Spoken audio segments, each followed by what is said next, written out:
Naglabas ng saloobin ang pamilya ng umano'y mga biktima ng war on drugs kaugnay sa pag-aresto kay dating Pangulong Rodrigo Duterte. Inilipat na rin sa dambana ng paghilom ang labi ng ilan sa mga namatay noong nakaraang administrasyon. Si Gab Villegas sa detalye.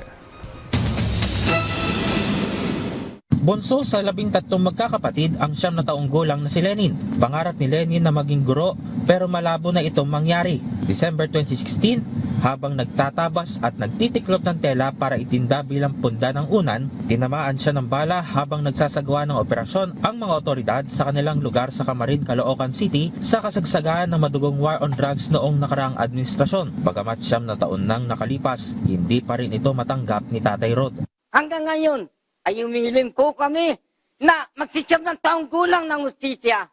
Kasama ang iba pang mga kaanak ng mga biktima, humarap si Tatay Rod sa media upang ibahagi ang kanilang saloobin matapos maarestok ng mga otoridad si dating Pangulong Duterte. Hanggang ngayon kasi, inaayos pa rin niya ang death certificate ng kanyang bunso upang itama ang record na sa gunshot wound ito namatay sa halip na pneumonia. Tinawag naman berdugo ni Aling Sara ang dating Pangulo matapos itong mawala ng 2 anak dahil sa war on drugs. Matinding hirap ang kanilang sinapit dahil sa nangyari, kaya umaasa siya na tuluyan na nilang makakamit ang hustisya.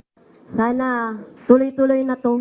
Hindi na siya makaalis doon sa kung saan siya ngayon.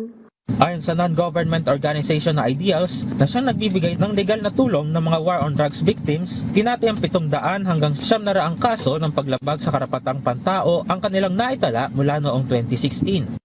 Ang pagkakaaresto po ng dating Pangulong si Rodrigo Duterte ay isa pong hakbang sa hustisya para po sa mga biktima. Isa po itong mensahe para sa amin, sa mga biktima at sa mga sumusuporta po sa kanila. Wala pong nakakataas sa batas. Gab Villegas para sa Pambansang TV sa Bagong Pilipinas.